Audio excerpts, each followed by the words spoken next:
Bienvenue, vous écoutez le podcast Votre Invisible Pouvoir. Je suis Val, coach holistique, coach intuitive et je partage avec vous tout mon savoir sur apprendre à être dans l'instant présent, le développement personnel et la spiritualité.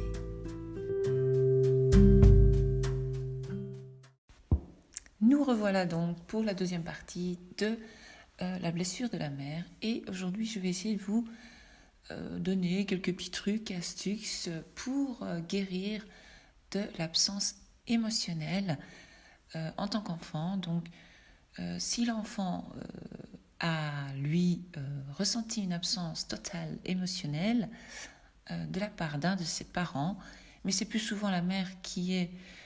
on parle souvent de la mère, mais c'est vrai que le papa, comme je l'ai dit, dans le premier épisode, les pères sont concernés aussi, évidemment. Donc, il se dit que la plus grande des douleurs de toutes est la blessure de la mère, l'absence émotionnelle d'une mère dans les premières années. Et ça, c'est très, très, très important d'être là émotionnellement et de materner son enfant.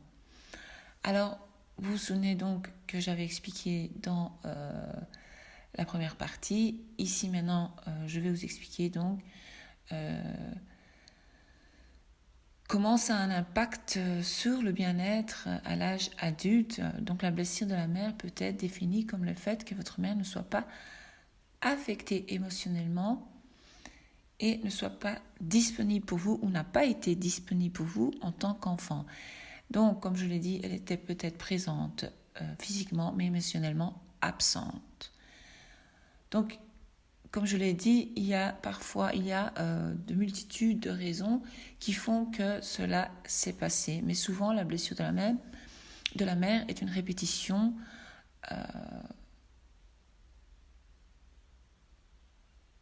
Si vous voulez, elle a répété toujours la même chose et elle continue à l'âge adulte ou alors elle nie. Ça, c'est pire. Donc, c'est une relation toxique en fait. Et alors, c'est comme ça que ça affecte vos relations en tant qu'adulte, parce que vous pouvez souffrir d'anxiété ou de dépression, ou alors vous utilisez la nourriture, l'alcool ou d'autres choses pour apaiser vos émotions, parce que vous ne savez pas comment faire. Et le but donc de ce podcast est de vous proposer donc des étapes concrètes vers la guérison de la blessure de la mère. Bon, c'est pas une super liste, mais c'est déjà ça, c'est un début, parce que vous êtes beaucoup à en avoir parlé, alors je vous ai promis que j'allais le faire. Parce que faut savoir que chaque mère est différente. La maman qui a été telle qu'elle a été pour vous n'a peut-être pas été pour votre frère, votre sœur, ou alors une autre mère peut se conduire autrement qu'un autre enfant, enfin bref.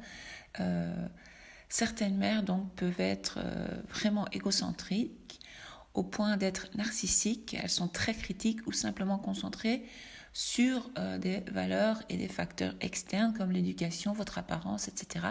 Tandis que d'autres sont bien intentionnées, mais n'arrivent pas à montrer l'amour en termes pratiques. Vous voyez, moi là, je me reconnais en tant que mère, en tant que maman, que j'étais plutôt, j'étais bien intentionnée, mais j'avais difficile, pourtant j'ai tout fait pour montrer mon amour. Quoique quand j'ai dit ça à ma fille l'autre jour, elle dit « Maman, tu racontes n'importe quoi, t'as été une super maman. » Mais moi, en tant qu'adulte et avec le recul, je vois ce manque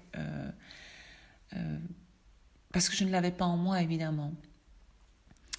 Alors, ça veut dire que certaines mères n'ont pas la capacité émotionnelle pour engager avec leur enfant parce qu'elles-mêmes sont en souffrance. Donc ça, c'est pas encore la même chose. Mais il se peut que certains enfants en veulent à cette mère qui ne met pas des mots dessus ou alors qui ne sont pas assez compréhensifs. Ça, c'est encore une autre histoire. Alors, pour la guérison, il est important de commencer à vous séparer de votre mère. Donc, coupez le cordon. Parce qu'en fait, la mère, comme l'a dit, donc, je vais parler de cette écrivaine qui explique dans son livre, donc, que la maman fait partie de vous et vous avez les mêmes gènes, mais il faut se séparer d'elle parce que ce n'est pas vous, vous n'êtes pas elle, elle n'est pas vous. Donc vous avez peut-être du mal à comprendre ça. Et justement, donc votre maman n'a pas su vous donner donc cette éducation ou cet amour et ce message clair que elle n'était pas votre miroir. Parce que normalement, une maman doit offrir donc le miroir qui aide l'enfant à développer un sentiment envers lui-même et une confiance en soi. Donc, il est important de commencer le processus de guérison à partir des bases même de la compréhension que, en fait, votre relation que vous avez avec votre maman, votre mère ou votre père, hein, à vous de choisir, voilà, voilà, n'était pas saine, une fois, vous l'avez bien compris, parce que c'est une douleur tellement profonde pour certaines personnes, et il faut vraiment, je vais essayer de vous aider à libérer cette douleur pour ne plus la porter. Et j'espère que ces étapes vont vous aider pour votre cheminement vers la guérison de la blessure de la mère. Alors, les 10 étapes pour guérir de la blessure de la mère et de se remettre de son absence émotionnelle, parce que oui, il est possible de guérir de la douleur d'avoir une mère émotionnellement absente ou trop absorbée, auto-absorbée donc par ses pensées. Mais sachez et reconnaissez que l'absence était émotionnelle. Ce n'était pas de votre faute, c'est ça qu'il faut comprendre. Parce que vu que votre maman n'était pas émotionnellement disponible, parce que vous avez fait quelque chose quand vous étiez enfant, vous aviez besoin d'elle, ce n'était pas parce que vous n'étiez pas à la hauteur, vous n'étiez pas un enfant assez bien ou pas aimable que cela s'est passé, si vous voulez. Parce que si elle avait des soucis, si elle était émotionnellement absente ou critique à votre égard, vous devez vraiment comprendre que vous n'êtes pas responsable de son comportement, parce que elle était l'adulte, elle aurait dû être l'adulte responsable. Et donc c'est elle la responsable, pas vous. Parce que vous méritiez l'amour et le fait d'être pris en charge en tant qu'enfant. Et même aujourd'hui, vous méritez toujours cet amour. Mais ça, vous pouvez vous le donner vous-même, vous n'avez pas besoin d'elle pour le faire. Donc, moi, ce que je vous propose, c'est voyez votre mère telle qu'elle est. Pas comme la personne que vous aimeriez qu'elle soit. C'est ça. Accepter les autres tels qu'ils sont, même si c'est douloureux. Parce que c'est très difficile d'accepter et de laisser aller l'espoir qu'un jour, votre mère puisse changer, devenir la mère aimante et câline que vous avez toujours espéré. Parce que c'est normal, hein, tout le monde veut ça, même à 40 ans, même à 50 ans. Quand on souffre de la douleur de la mère ou du père, on recherche toujours ça. Même si on dit non, j'ai coupé les ponts, je ne peux rien savoir. Mais justement, quand il y a la colère, quand il y a encore un sentiment présent, c'est qu'on recherche toujours quelque chose de son côté ou quelque chose qui n'a pas été rempli dans son rôle. Vu que ce souhait n'a jamais été réalisé, comme je vous dis, vous l'espérez. Et voilà quoi. Et lorsque vous apprenez à accepter que votre mère ne peut pas vous donner ce qu'elle ne peut pas se donner elle-même déjà, ou elle ne saurait pas parce que voilà, elle est comme ça quoi. Là, votre guérison peut commencer. Vous pouvez avoir des relations avec elle si vous souhaitez, mais il ne faut pas parce que certaines mamans sont tellement toxiques que parfois il vaut mieux poser des limites et rester loin d'elles. Alors vous, si vous décidez de quand même voir votre mère, c'est à vous de décider quel type de relation vous aimeriez avoir avec elle. Et toujours réfléchir à l'impact émotionnel que cela peut avoir sur vous, de la côtoyer. Et si vous êtes prête aussi, parce qu'il faut être prête. Et alors, permettez-vous de pleurer de l'absence d'une mère émotionnelle engagée. Donc, laissez-vous ressentir la douleur de se sentir mal aimé quand vous étiez enfant. Exprimez votre douleur en parlant, en peignant, en écrivant. Je parle souvent de l'écriture, en dessinant ou d'une façon qui vous aide à vous exprimer, si vous voulez. Et il faut sortir cette douleur en vous. Il ne faut pas garder ça en vous. Parce qu'il est normal d'avoir des sentiments mitigés. je vais dire, à propos de votre mère, parce que vous voulez toujours son attention, je me répète, et son amour, parce que c'est notre instinct de survie en tant qu'enfant, on a besoin de ça, comme je vous l'ai dit, mais vous êtes toujours en colère contre elle et blessé pour ne pas, parce qu'elle n'a pas su hiérarchiser vos besoins émotionnels en tant qu'enfant. Donc maintenant, il est temps que vous les reconnaissiez, vos émotions et vos sentiments. Vous appreniez à les aimer et à savoir gérer vos émotions, ce dont je parle souvent en fait. Ça tombe bien, hein? Alors, la base, c'est d'apprendre à vous connaître. Vous pouvez avoir du mal à comprendre ce que vous voulez ou ce dont vous avez besoin, en fait, parce que vous demandez souvent conseil à d'autres personnes. Mais moi, je ne suis pas trop pour demander conseil à d'autres personnes. Moi, je dis, apprenez à vous connaître vous-même et gérez-vous. Maintenant, si vous avez besoin d'aide d'un coach ou d'un psychologue, quelque chose, ça c'est autre chose. Mais parce que personne ne vit, personne ne peut comprendre votre douleur parce qu'il n'est pas à votre place. Sauf si la personne l'a vécu aussi. Ça, elle peut comprendre et elle peut peut-être vous guider. Mais ou sinon, apprenez juste à vous connaître.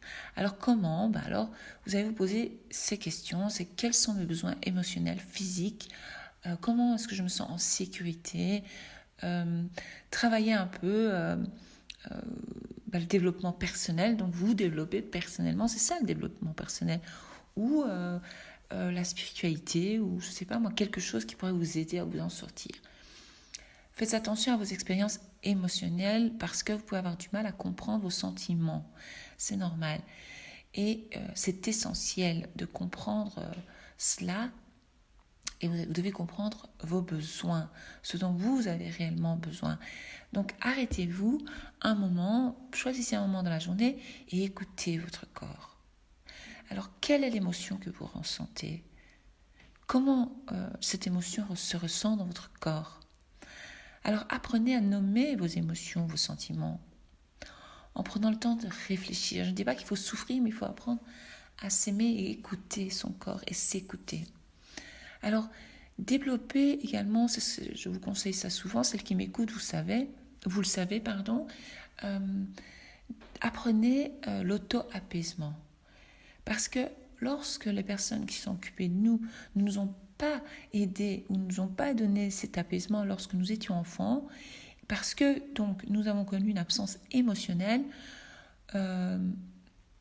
nous avons difficile à le faire, mais vous pouvez l'apprendre à l'âge adulte parce que nous avons toutes et tous une capacité innée dans notre corps à nous réguler. Donc, comment faire? Passer un peu plus de temps dans la nature ou utiliser tous vos sens pour profiter des expériences apaisantes offertes par la nature. Ça, c'est super. Par exemple, faire une promenade consciente dans la nature, ça veut dire vous observez, vous regardez et apprenez à vous concentrer sur vos expériences sensorielles, ce que vous ressentez. Pratiquez la respiration magique dont je vous parle. Pour celles qui ne connaissent pas, allez voir sur ma chaîne YouTube, j'en parle, j'explique comment je fais ma méthode donc, de respiration. Et vous comptez, donc c'est une... Donc, ça je vous l'ai expliqué, allez voir. Ou alors la pleine conscience, donc la méditation. Vous pouvez trouver quelques méditations guidées. Je vais encore en refaire quelques-unes. Entourez-vous d'images, d'objets, de parfums qui vous aident à vous détendre, ce que vous aimez. Moi, j'aime beaucoup les huiles essentielles. Je les utilise pas mal. Donc, c'est ça, les parfums qui m'aident et qui me font du bien et qui m'aident à me détendre. Écoutez de la musique qui vous détend. Moi, ça, je fais aussi. C'est pour ça que je vous le propose. Regardez des choses drôles qui vous font rire. Moi, je regarde parfois des choses qui me font rire. Moi, j'aime beaucoup Friends. Pour les plus... Je ne sais pas si les jeunes connaissent, mais ceux de mon âge connaissent Friends. Et ça, moi, je marre à chaque fois que je regarde Friends. Et même si je les ai déjà vus, à chaque fois que je revois, je ris encore plus parce que je comprends mieux certaines choses des années après. Enfin, voilà. Donc, apprenez à vous apaiser. Ça, c'est très important.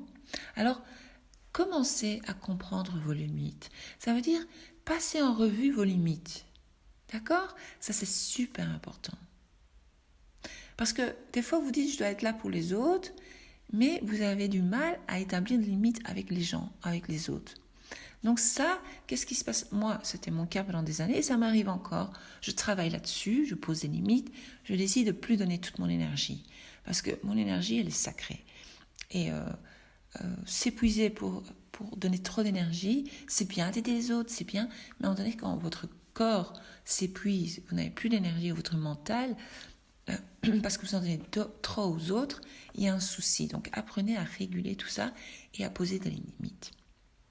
Et si vous côtoyez encore votre maman, il est important de maintenant de commencer à fixer des limites avec elle aussi. Je sais que c'est difficile, mais il faut y arriver. C'est très important parce que vous allez reprendre le pouvoir sur votre vie. Et vous allez pouvoir choisir la direction que vous souhaitez que votre vie prenne. Donc, si votre mère contrôle, c'est le moment de trouver la liberté. Donc, apprenez donc à dire non. Lorsque vous avez déjà dit oui, et qu'après vous l'avez regretté. Parce que souvent, on est mal à l'aise, on n'ose pas dire non, et on dit oui, et puis après on regrette. Alors, il faut se poser la question, c'est qu'est-ce qui me convient et qu'est-ce qui me convenait avant, mais qui ne me convient plus maintenant. Ça, c'est super important. Et n'oubliez surtout pas que vous êtes vraiment autorisé à fixer des limites et à exprimer vos besoins. C'est très important. Vous êtes très important. Vous devez savoir que vous méritez le bonheur, que vous méritez d'être heureux et que vous méritez de vous respecter. Donc vous devez apprendre à vous respecter et les autres vous respecteront. Mais je sais que cela est dû à la douleur de la mère ou de l'enfance, vous avez eu des expériences. Donc on arrive parfois, on ne sait pas se respecter. Mais franchement, commencez à dire stop, à mettre des limites. Je ne dis pas qu'il faut se disputer, mais vous le dites calmement, gentiment, et avec de l'entraînement, vous y arriverez. Alors, autre petit truc, c'est, je vous propose de passer du temps avec des personnes qui vous aident à vous détendre et qui vous apprécient comme vous êtes. C'est comme vous êtes parce que vous êtes une personne unique et ces gens-là s'en rendent compte, et bien, passez du temps avec ces gens qui vous donnent le courage, qui vous font monter vers le haut et pas ceux qui vous font tomber. Donc passez un peu en revue tous vos amis autour de vous et les personnes qui vous soutiennent et qui vous aident finalement à devenir la meilleure version de vous-même et réfléchissez à qui est digne de votre amitié, d'accord? Parce qu'il y a des personnes qui sont autour de vous, mais qui vous utilisent juste pour avoir leurs propres besoins assouvis, si vous voulez, donc c'est ça, ils bouffent votre énergie. On peut appeler ces gens-là... comment on appelle ça encore? Enfin bref, c'est pas grave. Si, hein. Oh, je suis fatiguée, c'est pas grave. J'en reviendrai là-dessus. Ça va me revenir dans 5 minutes et je vais vous faire « Ah ouais, attends, c'est ça ». Parce que je suis concentrée ici. Et donc, aussi, je vous propose de chercher le soutien. Ben voilà, par exemple, avec moi, quand vous écoutez mes podcasts ou autres. Ou alors, trouver un thérapeute près de chez vous qui va comprendre votre traumatisme lié à l'attachement de la blessure de la mère, qui peut vous aider à guérir de vos blessures. Parce que ce qui est positif, quelque part, c'est que quand il y a blessure, il y a moyen de guérison. Donc on peut guérir. Donc finalement, guérir de la blessure de la mère ou du père et se remettre de l'absence émotionnelle est un processus qui prend quand même du temps en fonction de votre blessure, de vos expériences. C'est vraiment un voyage et c'est le voyage qui va vous permettre de devenir la personne que vous étiez censé être, que vous êtes censé être et que vous voulez être. Et donc cette guérison de la plaie, donc la plaie qu'il y aura de cette guérison peut vous libérer, donc vous allez vous libérer de l'autocritique, du doute de soi, de l'anxiété, vous allez réduire donc votre anxiété, la dépression, vous pourrez à ce moment-là améliorer vos relations et être bien dans votre peau et être qui vous êtes réellement. Donc pour arriver à tout ça, la base, c'est l'amour de soi. Je ne sais pas si vous avez remarqué que je propose gratuitement un PDF de 4 pages pour l'amour de soi. Et en vous abonnant à ma newsletter, le lien est en dessous, vous recevrez directement dans votre boîte mail donc ce PDF où vous avez une question pour chaque jour et comme ça vous allez pouvoir commencer à vous connaître, parce que souvent les personnes qui souffrent de traumatisme, d'anxiété, dépression, qui sont mal ou qui ont des blessures de l'enfance ou des blessures tout court émotionnelles, ne se connaissent pas bien du tout parce qu'elles n'arrivent pas à réguler leurs émotions. Et quand on ne se connaît pas soi-même, on ne s'aime pas vraiment. Et ça, c'est très très important d'apprendre à se connaître et de comprendre qui on est réellement et qui nous voulons être. Et là, vous allez vraiment guérir de beaucoup de maux. Et n'hésitez pas à me poser des questions quand vous en avez. N'oubliez pas qu'il y a le dimanche avec Val où je réponds à vos questions, évidemment. Voilà. J'espère que ce podcast vous a aidé à y voir plus clair sur comment faire. Je suis occupée à travailler parce que vous êtes plusieurs à m'avoir demandé des méditations, donc j'essaie d'en faire quelques-unes. Donc je vais en faire une pour couper le cordon. Il faut vraiment le couper avec la maman. Comme je vous ai dit, puisqu'il y a le cordon invisible qui reste toujours présent, et si vous souffrez vraiment, il est temps de couper ce cordon et d'aller de l'avant et de vous libérer de vos chaînes qui vous relient encore à votre maman et surtout à toutes ces blessures. À bientôt!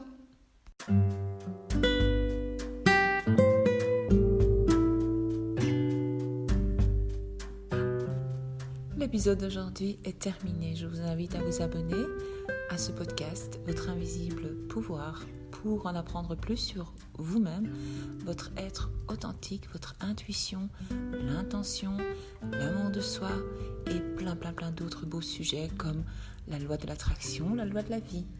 À bientôt!